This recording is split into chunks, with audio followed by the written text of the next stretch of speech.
Hello दोस्तों, IU prime education YouTube channel में आपका बहुत बहुत स्वागत है। दोस्तों, जो आज का जो अपना लेक्चर रहेगा, जो टॉपिक रहेगा वो रहेगा सेल कोशिका। बहुत ही महत्वपूर्ण टॉपिक है दोस्तों। तो स्टार्ट करते हैं। सेल होती क्या है, इससे क्या कार्य होते हैं। सेल कोशिका, देखो दोस्तों, सर्वप्रथम हम पढ़ते हैं कि सेल कोशिका होती क्या है। तो अपन तीन डेफिनेशंस पे जानेंगे, समझेंगे अच्छी तरह से। पहली बात है कि कोशिका एक कैसी इकाई है दोस्तों, क्रियात्मक इकाई होती है। कैसी इकाई, क्रियात्मक इकाई होती है। दूसरी बात करते हैं कि कोशिका एक संरचनात्मक इकाई होती है। और जो तीसरी बात है दोस्तों वो है यह एक आनुवंशिक इकाई होती है। अपन तीन बात पे डिस्कस करने वाले हैं। अपन देखो समझना है, रखना नहीं है। देखो क्रियात्मक इकाई, देखो मैं आपके सामने खड़ा हूं, ऐसे प्रैक्टिकली समझिए कि मैं देखो चल पा रहा हूं, मैं बोल रहा हूं और मैं लिख भी पा रहा हूं। ये किसकी वजह से है दोस्तों, ये सेल कोशिका अपने बॉडी में, क्योंकि मेरी बॉडी में जो कोशिका है वो कैसी है दोस्तों, एक्टिव है। जैसे मेरा हाथ है, मैं हिला पा रहा हूं अच्छे से। और मैं यदि मेरी बॉडी में, यदि मेरे हैंड में यदि बिल्कुल कोशिका डीएक्टिव हो जाए तो मेरे हाथ में बिल्कुल काम नहीं करेगा। मतलब क्या है, एक क्रियात्मक इकाई होती है। दूसरी बात, संरचनात्मक इकाई, जो मेरी पूरी शरीर का जो ढांचा बना हुआ है, आपके सामने जो खड़ा हूं, ये क्यों खड़ा हूं, क्योंकि मेरी बॉडी में क्या है, cells, multiplication of cells presence है दोस्तों। तो ये कैसी हुई, संरचनात्मक इकाई भी हुई। अब बात करते हैं आनुवंशिक इकाई की। ये बहुत आपको समझना है दोस्तों कि आनुवंशिक इकाई कैसे होती है। तो यदि देखो, एक माँ होती है और एक फादर होता है। माँ क्या ले करती है दोस्तों, एग, और फादर स्पर्म। जब इन दोनों का जब जुड़ते हैं तो क्या होता है दोस्तों, इन दोनों का फर्टिलाइजेशन। और उनके फर्टिलाइजेशन होने के बाद में एक कोशिका बनती है। उस कोशिका का नाम होता है दोस्तों जाइगोट, जिसको हिंदी में बोलते हैं युग्मनज। बहुत इंपोर्टेंट है। मानव जीवन की प्रथम सेल, यदि आपसे पूछे कि मानव जीवन की प्रथम सेल, प्रथम कोशिका कौन सी होती है, तो आपको बताना है युग्मनज। इसी से आप और मैं यदि बने हैं, इस धरती पे आए हैं, तो पहले ये सेल बनी थी युग्मनज, फिर उसके बाद में अपना पूरी बॉडी का निर्माण हुआ है दोस्तों। तो आनुवंशिक इकाई भी हुई। ये तो सामान्य जानकारी थी कोशिका के बारे में। अब बात करते हैं कि कोशिका की खोज किसने की, कब की और क्यों की।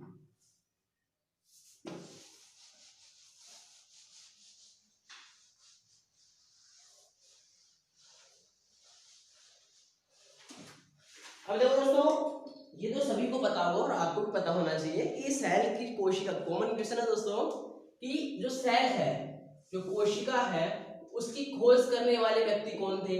तो आपको बताना है रॉबर्ट हुक।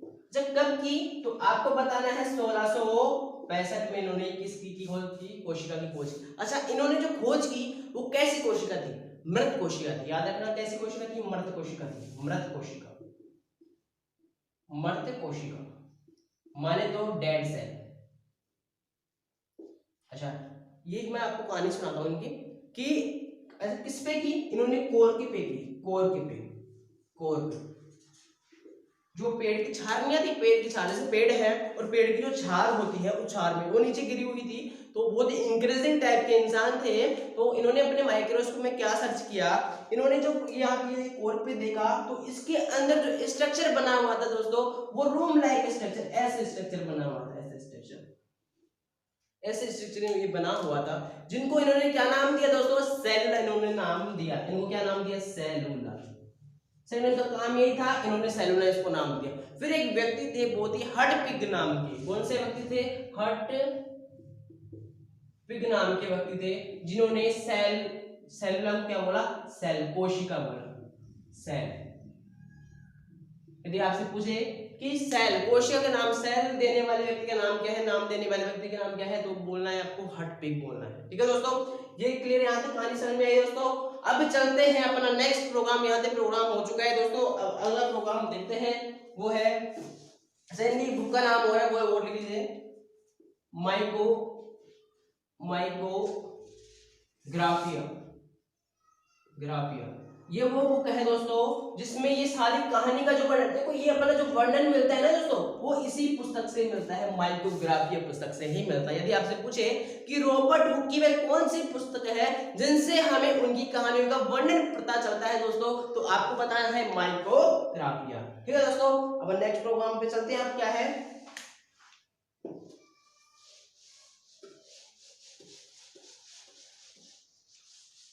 अच्छा दोस्तों, अच्छा क्वेश्चन आपसे पूछ लिया जाए, अच्छा ये क्वेश्चन आया आपके पास कि सर्वप्रथम मृत कोशिका की खोज करने वाले व्यक्ति कौन थे, तो आपको बताना है रॉबर्ट हुक। अच्छा मृत कोशिका, ध्यान से सुनिए, मृत कोशिका। अब क्वेश्चन घूम जाए और पूछ ले कि जीवित कोशिका की खोज करने वाले व्यक्ति का नाम बताए, तो आप कौन से बताएंगे, तो मैं लिख देता हूं दोस्तों। कब हुई, 1674 में हुई, और किसने की, ल्यूवेन होक, ल्यूवेन होक ने इसकी खोज की। किसमें की, तालाब के पानी में की, तालाब के पानी में। कौन प्रेजेंट था, प्रोटोजोआ, प्रोटोजोआ मींस परजीवी, और परजीवी आपको पता है क्या होता है दोस्तों, यूनिसेलुलर, एक कोशीय होता है। क्या होता है दोस्तों, एक कोशीय होता है, माने तो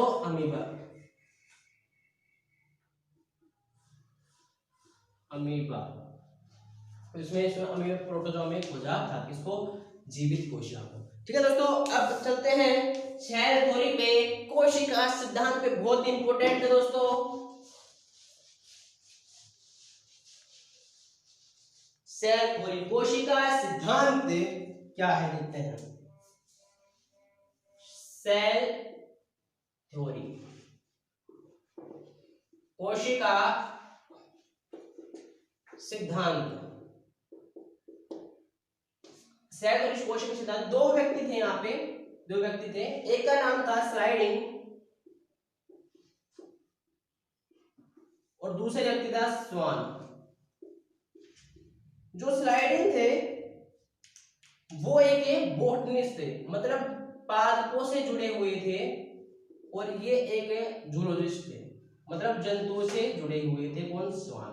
अच्छा कब किया इन्होंने की शायद, कब दी, 1838-39 में इन्होंने सेल थ्योरी दी। ठीक है दोस्तों, अच्छा स्लाइडिंग और स्वान ने अपनी कोशिका सिद्धांत में क्या कहा, इन्होंने कहा, स्लाइडिंग साहब ने क्या कहा, इन्होंने कहा कि प्रत्येक पादप में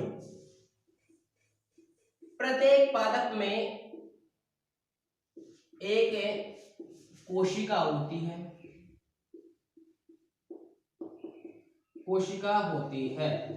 प्रत्येक पादप में एक कोशिका होती है, साथ ही ऐसे कहा प्रत्येक कोशिका में एक केंद्रक होता है। क्या कहा, प्रत्येक कोशिका में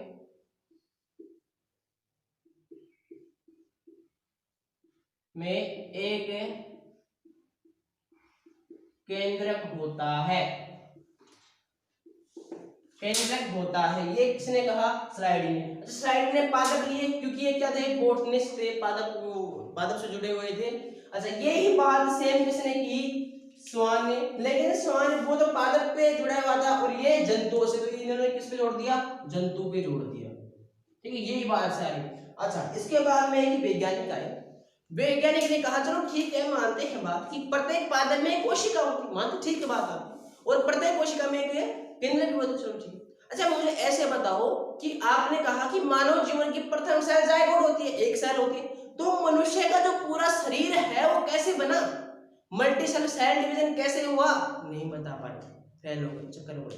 तो इनकी जो थ्योरी है वो क्या हो जाती है दोस्तों, फेल्ड हो जाती है। क्या हो जाती है, फेल्ड। ये जवाब नहीं दे पाए और इनकी थ्योरी क्या हुई, फेल्ड हो गई, कि एक सेल से पूरी बॉडी का निर्माण कैसे हो सकता है, तो ये फेल्ड हो गए। अच्छा इनके बाद में जो है कि बहुत ही इंपॉर्टेंट वैज्ञानिक आते हैं, बड़ा प्यारा नाम है, देखते हैं कौन से हैं, जिन्होंने इस चीज को प्रूव करके बताया कि ऐसे पूरी बॉडी का निर्माण कैसे होता है, सेल डिवीजन कैसे होता है।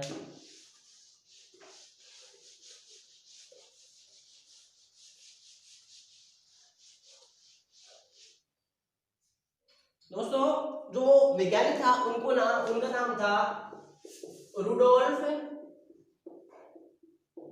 विर्चो। रुडोल्फ विर्चो कब आए, 1855 में आए। अच्छा 1855 में इन्होंने खोज डाला, क्या खोज डाला? Cell division. Cell division, cell division मान लो कोशिका विभाजिता, कोशिका विभाजिता, इन्होंने एक खोज डाला कोशिका विभाजिता। अच्छा इन्होंने खोज डाला कि हाँ ऐसा हो सकता है कि सेल का जो पूरी बॉडी का निर्माण होता है या सेल डिवीजन होता है, सेल कैसे टुकड़े मारती है, तो ये पहले खोज दिया था। लेकिन इन्होंने 1858 में इन्होंने एक सिद्धांत दिया, इसी के आधार पर एक सिद्धांत दे दिया और उस सिद्धांत का नाम क्या कहलाता था? Modern cell theory. Modern cell theory, आधुनिक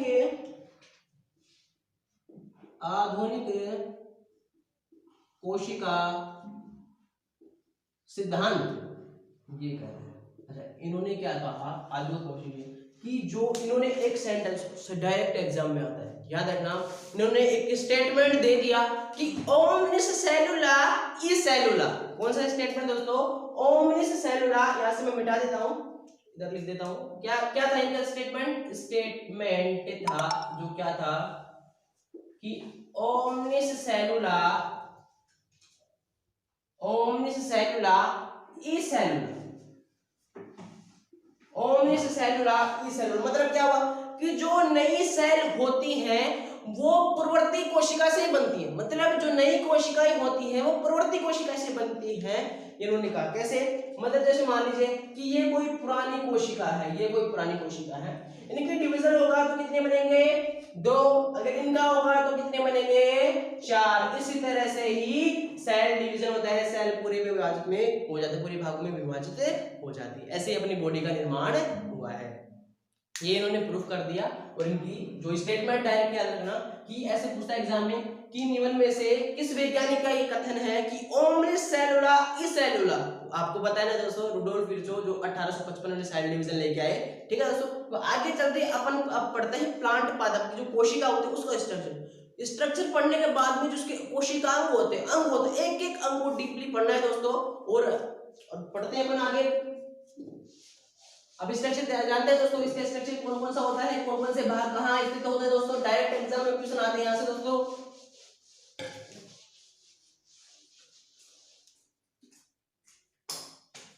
अब मैं डायग्राम बनाता हूँ आपके सामने।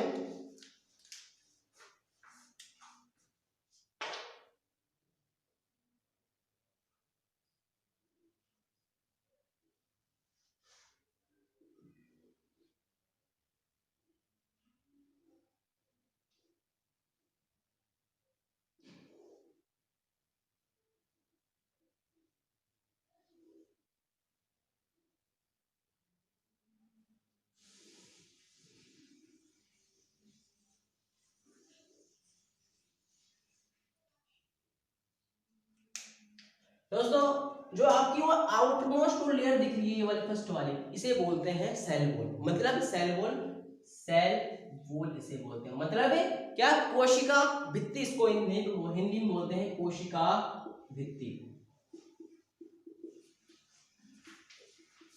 कोशिका भित्ति, ये फर्स्ट वाली सेल। अच्छा ये है ना कोशिका भित्ति, ये सिर्फ प्लांट में प्रेजेंट होती है, मानव में प्रेजेंट नहीं हो, जंतु में प्रेजेंट नहीं होती, सिर्फ पादप में प्रेजेंट होती है। अच्छा दूसरी है जो होती है सेल मेम्ब्रेन,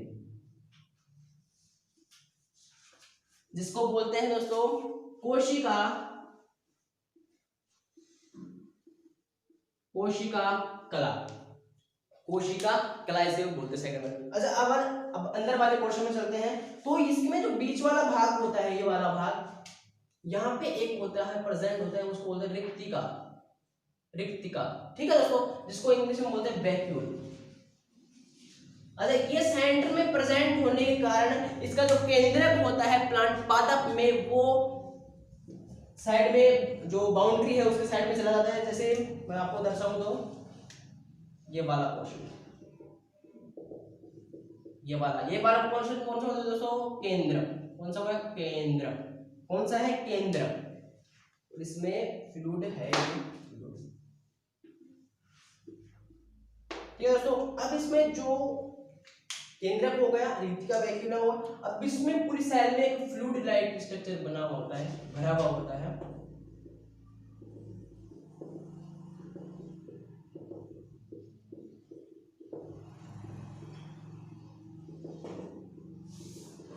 इस द्रव्य, इस जो साइट, इसको बोलते हैं क्या इस द्रव्य को, तो आपको बताना है दोस्तों, इसको बोलते हैं साइटोप्लाज्म। साइटोप्लाज्म माने तो कोशिका द्रव्य, कोशिका द्रव्य इसको बोलते हैं, कोशिका द्रव्य इसको बोलते हैं। ठीक है दोस्तों, अब सुनो, अब ये तो इसमें फ्लूइड जमा है। अब जो अपने केंद्र न्यूक्लियस, जिसको इंग्लिश में बोलते हैं दोस्तों न्यूक्लियस, क्या बोलते हैं इसको, न्यूक्लियस। अब इसके अंदर भी एक फ्लूइड जमा होता है, उस फ्लूइड को क्या बोलते हैं दोस्तों, उसको बोलते हैं न्यूक्लियोप्लाज्म। न्यूक्लियोप्लाज्म केंद्रक द्रव्य, केंद्रक द्रव्य, केंद्रक द्रव्य इसे बोलते हैं। ठीक है दोस्तों, अब सुनो, इसमें अपनी जो पूरी पादप कोशिका होती है, इसके अंदर माइटोकॉन्ड्रिया होता है, तो माइटोकॉन्ड्रिया, हरित लवक,